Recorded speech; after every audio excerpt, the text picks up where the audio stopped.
Hi guys, Cornell's back. Today I'm going to read Genesis 46 to 50, Psalm 68, and Proverbs 11.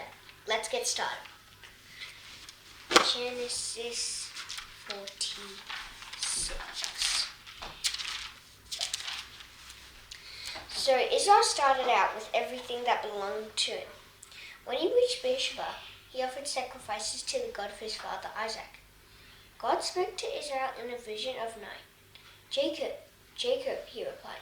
Here I am, Jacob replied. I am God. I am the God of your father, he said. Do not be afraid to go down to Egypt. There I will make you into a great nation. I will go down to Egypt with you.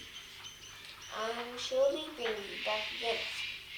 And when you die, Joseph will close your eyes with his own hand. Then Jacob left Beersheba. Israel's sons put their father Jacob and their families in the carts that Pharaoh had sent to carry him. So Jacob and his whole family went to Egypt. They took their livestock with them, and they took everything they had acquired in Canaan. Jacob brought his sons and grandsons with him to Egypt. He also brought his daughters and granddaughters with him. He brought his whole family with him. Now the names of Israel's children and grandchildren of those who went to Egypt. Jacob and his whole family are included. Reuben was Jacob's elder son. The sons of Reuben were Hanok, Palu, Hezron, and Carmi. The sons of Simeon were Jemuel, Jamin, Ohad, Jachin, Zohar, and Shaul. Shaul was the son of a woman from Canaan. The sons of Levi were Gershon, Kohath, and Merari. The sons of Judah were Onan, Shelah, Perez, and Zerah. But and Onan had died in the land of Canaan. The sons of Perez were Hezron and Hamul. The sons of Issachar were Tola, Puah, Jeshub, and Shimron. The sons of Zebulun were Sered, Elon, and Jahleel. Those were the sons and grandsons born to Jacob and Leah in Paddan Aram. Leah also had a daughter by Jacob. Her name was Dinah. The total number of people in the family line of Jacob and Leah was 33. The sons of Gad were Zephon, Haggai, Shuni, Esben, Eri, Arodi, and Areli. The sons of Asher were Imnah, Ishvi, and Beriah. Their sister was Sarah. The sons of Beriah were Heba and Malchiel. These were the children and grandchildren born to Jacob and Zilpah. Laban had given Zilpah to his daughter Leah. The total number of people in the family line of Jacob and Zilpah was 16. The sons of Jacob's wife Rachel were Joseph and Benjamin. In Egypt, Asenath had Manasseh and Ephraim by Joseph. Asenath was the daughter of Potiphar. Potiphar was the priest of On. The sons of Benjamin were Bela, Becca, Ashbel, Gera, Naaman, Ehi, Rosh, Muppim, Huppim, and Ard.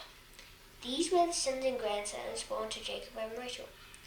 The total number of people in the family line of Jacob and Rachel was 14. The son of Dan was Hushim. The son of Naphtali was Jaziel, Guni, Jezer, and Shillem. These were the sons and grandsons born to Jacob and Bilhah. Laban had given Bilhah to his daughter Rachel. The total number of people in the family line of Jacob and Bilhah was 7. The total number of people who went to Egypt with Jacob was 66. That number includes only his own children and grandchildren. It doesn't include his sons' wives or his grandsons' wives. The total number of the members of Jacob's family who went to Egypt was 70. That includes the 2 sons who had been born to Joseph in Egypt. Jacob sent Judah ahead of him to Joseph. He sent him to get directions to Goshen. So they arrived in the area of Goshen. Then Joseph had his servants get his chariot ready. He went to Goshen to meet his father Israel. As soon as he came to his father, Joseph threw his arms around him. Then Joseph wept for a long time. Israel said to Joseph, I have seen for myself that you are still alive. Now I am ready to die. Then Joseph spoke to his brothers and to the rest of his father's family. He said, I will go up and speak to Pharaoh. I'll say to him, my brothers and the rest of my father's family have come to me. They were living in the land of Canaan. The men are shepherds. They take care of livestock. They've brought along their flocks and herds and everything they own. Pharaoh will send for you. He'll ask, what do you do for a living? You should answer, we've taken care of livestock from the time we were boys. We've done just as our fathers did. It's the practice of the people of Egypt not to mix with shepherds. So Pharaoh will let you settle in the area of Goshen. Chapter 47. Joseph went to Pharaoh. He told him, my father and brothers have come from the land of Canaan. They have brought along their flocks and herds and everything they own. They are now in Goshen. Joseph had chosen 5 of his brothers to meet with Pharaoh. Pharaoh asked the brothers, what do you do for a living? We're shepherds, they replied to Pharaoh. And that's what our fathers were. They also said to him, we've come to live in Egypt for a while. There isn't enough food anywhere in Canaan. There isn't any grass for our flocks. So please let us live in Goshen. Pharaoh says to Joseph, your father and your brothers have come to you. The land of Egypt is open to you. But your father and brothers live in the best part of the land. Let them live in Goshen. Do any of them have special skills? If they do, put them in charge of my own livestock. Then Joseph brought his father Jacob in to meet Pharaoh. Jacob gave Pharaoh his blessing. Then Pharaoh asked him, how old are you? Jacob said to Pharaoh, the years of my journey through life are 130. My years have been few and hard. They aren't as many as the years of my father and grandfather before me. Jacob gave Pharaoh his blessing. Then he left him.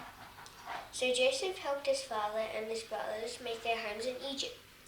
He gave them property in the best part of the land, just as Pharaoh had directed him to do. That part was known as the territory of Ramesses. Joseph also provided food for his father and brothers. He provided for them and the rest of his father's family. He gave them enough for all their children. But there wasn't any food in the whole area.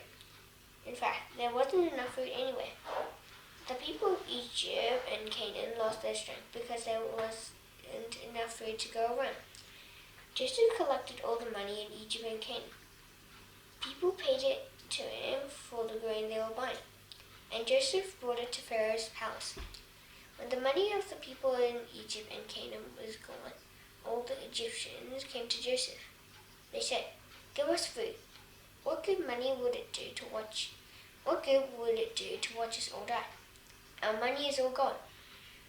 Then bring your livestock, said Joseph. I'll say your money is gone, so I'll trade you food for your livestock. They brought their livestock to Joseph. He traded them food for their animals. They gave him their horses, sheep, goats, cattle, and donkeys. He helped the people live through that year by trading them food for all their livestock. When that year was over, they came to him the next year. They said, we can't hide the truth from you. Our money is gone. Our livestock belongs to you. We don't have anything left to give you except our bodies and our land. What good would it do to you to watch us die? Why should our land be destroyed? Trade us food for ourselves and our land. Then we and our land will belong to Pharaoh. Give us some seed so we can live and not die. We don't want the land to become a desert. So Joseph bought all the land in Egypt for Pharaoh. All the people in Egypt sold their fields. They did that because there wasn't enough food anywhere. So the land became Pharaoh's. Joseph made the people slaves from one end of Egypt to the other. But Joseph didn't buy the land that belonged to the priest. They received a regular share of food from Pharaoh. They had enough food from what Pharaoh gave them. That's why they didn't have to sell their land. Joseph said to the people, I've brought you and your land today for Pharaoh. So here are some seeds for you to plant in the ground. But when the crop comes in, give a fifth of it to Pharaoh. Keep the other 4/5 for yourselves. There will be seeds for the fields, and there will be food for yourselves, your children, and the other people who live with you. You have saved our lives, they said. If you are pleased with us, we will be Pharaoh's slaves. So Joseph made a law about land in Egypt. It's still the law today. 1/5 of the produce belongs to Pharaoh. Only the land belonged to the priest didn't become Pharaoh's. The people of Israel lived in Egypt in the area of Goshen. They received property there. They had children and so became many. Jacob lived 17 years in Egypt. He lived a total of 147 years.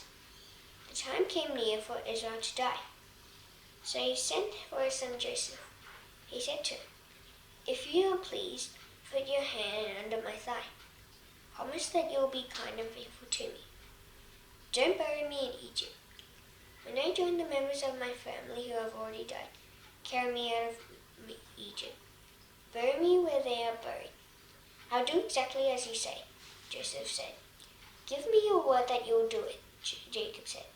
So Joseph gave him his word, and Israel worshipped God as he leaned on top of his walking stick. Chapter 48. Sometime later, Joseph was told, "Your father is sick." So he took his 2 sons Manasseh and Ephraim along with him. Jacob was told, "Your son Joseph has come to you." So Israel became stronger and sat up in bed. Jacob said to Joseph, "The mighty God appeared to me at last in the land of Canaan. He blessed me there. He said to me, 'I am going to give you children. I'll make your family very large. I'll make you a community of nations. And I will give this land to your children after you. It will belong to them forever.' Now then, 2 sons were born to you in Egypt. It happened before I came to you here. They will be counted as my own sons. Ephraim and Manasseh will belong to me, in the same way that Reuben and Simeon belong to me. Any children born to you after them will belong to you. Any territory they receive will come from the land that will be given to Ephraim and Manasseh." As I was returning from Padan, Rachel died. It made me very sad. She died in the land of Canaan while we were still on the way. We weren't very far from Ephrath, so I buried her body there beside the road to Ephrath. Ephrath was also called Bethlehem. Israel saw Joseph's sons. He asked, "Who are they?" "They are the sons God has given me here," Joseph said to his father. Then Israel said, "Bring them to me. I want to give them my blessing." Israel's eyes were weak because he was old. He couldn't see very well. So Joseph brought his sons close to him. His father kissed them and hugged them. Israel said to Joseph, "I never thought I'd see your face again, but now God has let me see your children too." Then Joseph lifted his sons off Israel's knees. Joseph bowed down with his face to the ground. He placed Ephraim's on his right, toward Israel's left hand. He placed Manasseh on his left, toward Israel's right hand. But then he brought them close to Israel. But Israel reached out his right hand and put it on Ephraim's head. He did it even though Ephraim was the younger son. He crossed his arms and put his left hand on Manasseh's head. He did it even though Manasseh was the older son. Then Israel gave Joseph his blessing. He said, "May God bless these boys. He is the God of my grandfather Abraham and my father Isaac. They walked faithfully with him. He is the God who has been my shepherd all my life right up to this day. He is the angel who has saved me from all harm. May he bless these boys. May they be called by my name. May they also be called by the names of my grandfather Abraham and my father Isaac. And may the number of them greatly increase on the earth." Joseph saw his father putting his right hand on Ephraim's head, and Joseph didn't like it. So he took hold of his father's hand to move over to Manasseh's head. Joseph said to him, "No, my father. Here's my older son. Put your right hand on his head." But his father wouldn't do it. He said, I know my son. He too will become a nation. He too will become great. But his younger brother will be greater than he is. His children after him will become a group of nations. On that day, Jacob gave them his blessing. He said, the people of Israel will bless others in your name. They will say, may God make you like Ephraim and Manasseh. So he put Ephraim ahead of Manasseh. Then Israel said to Joseph, I am about to die, but God will be with all of you. He'll take you back to the land of your fathers. But to you, Joseph, I am giving more land than your brothers. I'm giving you the land I took from the Amorites. I took it with my sword and bow. Chapter 49. Then Jacob sent for his sons. He said, gather around me so I can tell you what will happen to you in days to come. Sons of Jacob, come together and listen. Listen to your father Israel. Reuben, you are my oldest son. You were my first child. You were the first sign of my strength. You were first in honor. You were first in power. But you are as unsteady as water, so you won't be first anymore. You had sex with my concubine on my bed. You lay on my couch and made it unclean. Simeon and Levi are brothers. Their swords have killed a lot of people. I won't share in their plans. I won't have anything to do with them.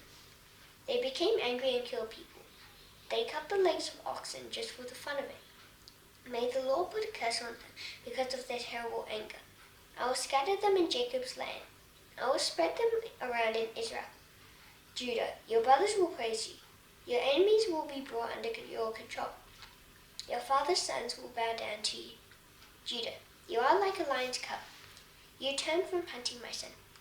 Like a lion, you lie down and sleep. You are like a mother lion. Who dares to wake you up? The right to rule will not leave Judah. The ruler's scepter will not be taken from between his feet. It will be his until the king it belongs to will come. The nations will obey that king. He'll tie his donkey to a vine. He'll tie his colt to the very best branch. He'll wash his clothes in wine. He'll wash his robes in the red juice of grapes. His eyes will be darker than wine. His teeth will be whiter than milk. Zebulun will live by the seashore. He will become a safe harbor for ships. His border will go out towards Sidon. Isaac is like a wild donkey lying down among the sheep pens. He sees how good his resting place is. He sees that his land is pleasant. So he will carry a heavy load on his back. He will obey when he's forced to work. Dan will do what is fair for his people. He will do as one of the tribes of Israel. Dan will be a snake by the side of the road. He will be a poisonous snake along the path. It bites the horse's heel so that the rider falls off backwards. Lord, I look to you to save me. Gad will be attacked by a group of robbers, but he will attack them as they run away. Asher's fruit will be rich and sweet. He'll provide food that even a king would enjoy. Naphtali is a female deer set free and gives birth to beautiful fawns. Joseph is a vine that grows a lot of fruit. It grows close by a spring. Its branches climb over a wall. Mean people shot arrows at him. They shot at him because they were angry. But his bow remained steady. His strong arms moved freely. The hand of the mighty God of Jacob was with him. The shepherd, the rock of Israel, stood by him. Joseph, your father's God helps you. The mighty God blesses you. He gives you blessings from the sky above. He gives you blessings from the deep streams below. He blesses you with children and with a mother's milk. Your father's blessings are great. They are greater than the blessings from the age-old mountains. They are greater than the gifts from the ancient hills. Let all those blessings rest on the head of Joseph. Let them rest on the head of the one who is prince among his brothers. Benjamin is a hungry wolf. In the morning he eats what he has killed. In the evening he shares what he has stolen. All these are the 12 tribes of Israel. That's what their father said to them when he blessed them. He gave each one the blessing that was just right for him. Then Jacob gave directions to his sons. He said, I'm about to join the members of my family who have already died. Bury me with them in the cave in the field of Ephron, the Hittite. The cave is in the field of Machpelah near Mamre in Canaan. Abraham had bought it as a place where he could bury his wife's body. He had bought the cave in the field from Ephron, the Hittite. The bodies of Abraham and his wife Sarah were buried there. So were the bodies of Isaac and his wife Rebekah. I also buried Leah's body there. Abraham bought the field and the cave from the Hittites. When Jacob had finished telling his sons what to do, he put his feet up into his bed. Then he took his last breath and died. He joined the members of his family who had already died. Chapter 50. Joseph threw himself on his father's body. He wept over him and kissed him. Then Joseph talked to the doctors who served him. He told them to prepare the body of his father Israel to be buried. So the doctors prepared it. They took 40 days to do it. They needed that much time to prepare a body in the right way. The Egyptians mourned for Jacob 70 days. After the days of sadness had passed, Joseph went to Pharaoh's officials. He said to them, If you are pleased with me, speak to Pharaoh for me. Tell him, my father made me give my word to him. He said, I'm about to die. Bury me in the tomb I dug for myself in the land of Canaan. So let me go there and bury my father. Then I'll come back. Pharaoh said, Go there and bury your father. Do what he made you promise to do. So Joseph went into Canaan to bury his father. All Pharaoh's officials went with him. They were the important people of his court and all the leaders of Egypt. Joseph's family also went. His brothers and all the rest of his father's family went. Only their children and their flocks and herds were left in Goshen. Chariots and horsemen also went with him. It was a very large group. They came to Atad, a place where grain was processed. It was near the Jordan River. There they sobbed loudly and bitterly. Joseph set apart 7 days of sadness to honor his father's memory. The Canaanites living in that area saw how sad all of them were. They said, The Egyptians are having a very special service for the dead. That's why that place near the Jordan River is called Abel of the Egyptians. So Jacob's sons did exactly as he had commanded them. They carried his body to the land of Canaan. They buried it in the cave in the field of Machpelah near Mamre. Abraham had bought the cave as a place where he could bury his wife's body. He had bought the cave and the field from Ephron the Hittite. After Joseph buried his father, he went back to Egypt. His brothers and all the others who had gone to help him bury his father went back with him. Now that their father was dead, Joseph's brothers were worried. They said, Remember all the bad things we did to Joseph? What if he decides to hold those things against us?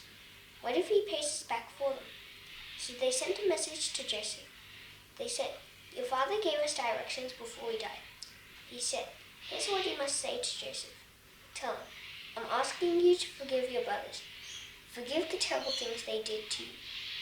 Forgive them for treating you so badly. Now then, please forgive our sins. We serve the God of your father. When the message came to Joseph, he wept. Then his brothers came and threw themselves down in front of him. We are your slaves, they said.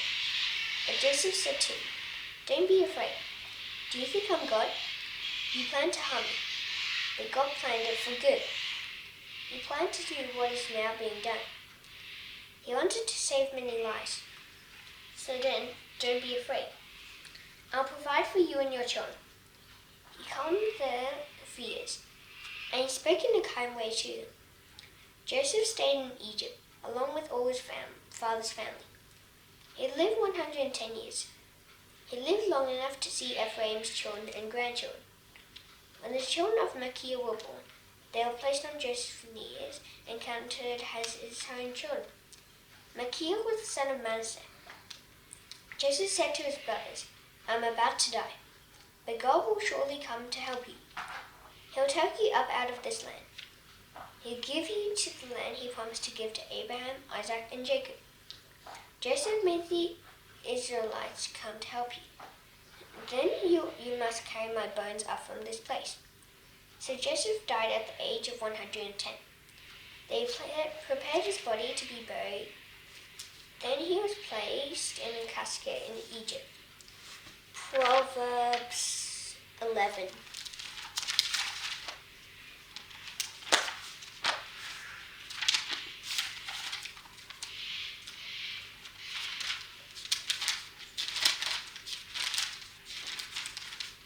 The Lord hates it when people use skills to cheat others, but he is delighted when people use honest ways.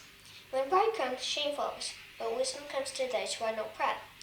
Those who do what is right are guarded by their honest lies, but those who aren't faithful are destroyed by their lies. Wealth isn't worth anything when God judges you, but doing what is right saves you from death. The ways of honest people are made straight because they do what is right, but those who do what is wrong are brought down by their own sins. Godly people are saved by doing what is right, but those who aren't faithful are trapped by evil longings. Hopes placed in human beings will die with them. Everything their power promised will come to nothing. Those who do right are saved from trouble, but trouble comes on those who do wrong. With their words, ungodly people destroy their neighbors, but those who do what is right escape because of their knowledge. When those who do right succeed, their city is glad. When those who do wrong die, people shout for joy.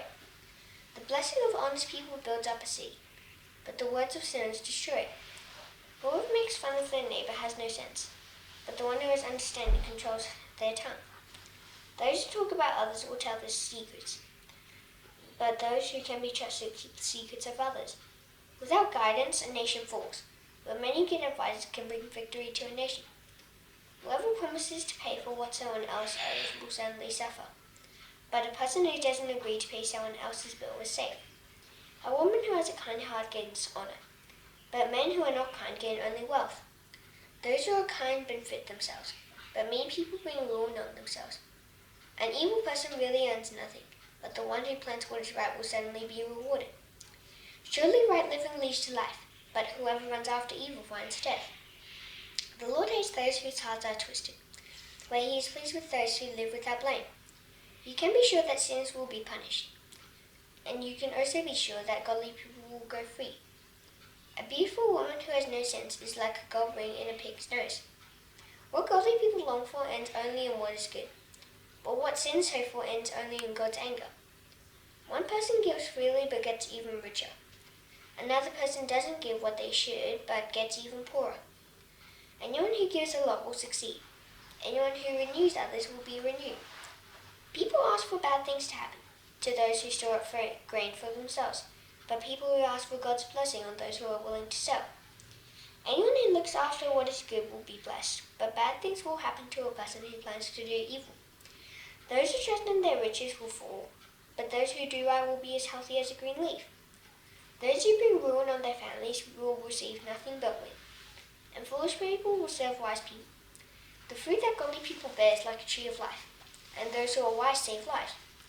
Godly people get what they should get on earth, so ungodly people and sinners will certainly get what they should get. Psalm 68.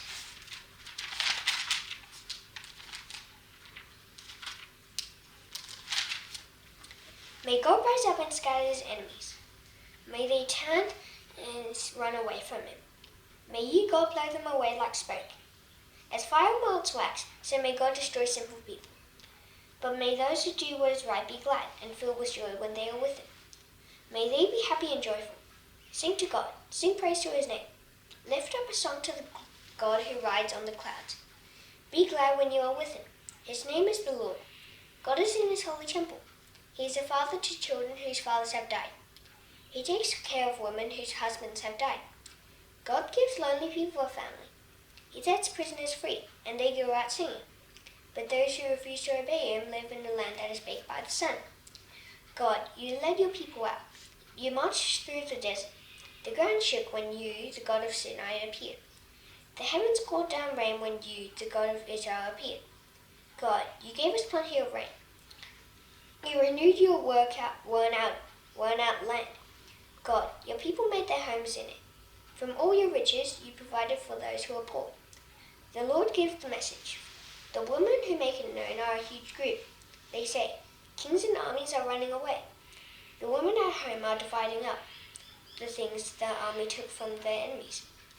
Even while the soldiers sleep near their sheep pens, God wins the battle for them. He gives the enemy silver and gold to Israel, his dove. The mighty one has scattered the kings around his land.